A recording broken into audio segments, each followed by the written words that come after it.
Modal സിൽക്കിലുള്ള അജ്രക്കിന്റെ പ്രിൻസിന്റെ material ആണ് ഈ വന്നിരിക്കുന്നത്. കംപ്ലീറ്റ് 2 റേഞ്ചസിലാണ് ഇത് അവൈലബിൾ ആയിട്ടുള്ളത്. 495ന്റെ ഉണ്ട്, 660യുടെ ഉണ്ട്. അത് ആ മെറ്റീരിയലിന്റെ വെയിറ്റ് അനുസരിച്ചാണ് ഇതിന്റെ റേറ്റിന് വേരിയേഷൻ വരുന്നത്. മൊഡാലിന് സാധാരണ നമ്മൾ കൗണ്ടർ കട്ട് ചെയ്യുമ്പോൾ ഞാൻ എപ്പോഴും പറയുന്ന ഒരു കാര്യമാണ്, അത് ചില സമയത്ത് 5.5 മീറ്റേഴ്സ് ആയിരിക്കാം, ചിലപ്പോൾ 6.5, ചിലപ്പോൾ 7 മീറ്റേഴ്സ് ആയിട്ടായിരിക്കും വരുന്നത്.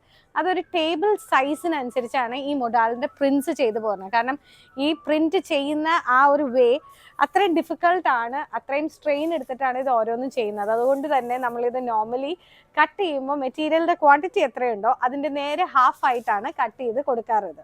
അത് തെരേസയിൽ മാത്രമല്ല കേട്ടോ, എല്ലാവരും ഫോളോ ചെയ്യുന്ന ഒരു പാറ്റേൺ ആണ്. കാരണം ഇത്രയും നല്ല മെറ്റീരിയൽ ആവുമ്പം ബിറ്റ് പീസസ് വരുന്നതിനേക്കാൾ നല്ലത് ആ ക്വാണ്ടിറ്റി വെച്ച് ഭംഗിയായിട്ട് പാറ്റേൺ ചെയ്യുന്നതാണ്. മൊഡാൽ സിൽക്കിൻ്റെ നിങ്ങൾക്കറിയാം ടെക്സ്ചർ ഒരു സാറ്റിൻ ഫിനിഷ് ആണ്, ഇടാൻ ഭയങ്കര കംഫർട്ടബിൾ ആണ്. ലൈനിങ് വേണ്ടാത്തവർക്ക് ലൈനിങ് ഇല്ലാതെ തയ്ച്ചാലും ഒരു പ്രശ്നവും ഇല്ലാത്ത മെറ്റീരിയൽ ആണ്. ലൈനിങ് ഇട്ടുള്ള അനാർക്കലി ആണെങ്കിലും ഫ്രോക്ക് ആണെങ്കിലും കോഡ് സെറ്റ്സ് ആണെങ്കിലും നല്ല ഭംഗിയായിട്ട് ഈ മെറ്റീരിയലിൽ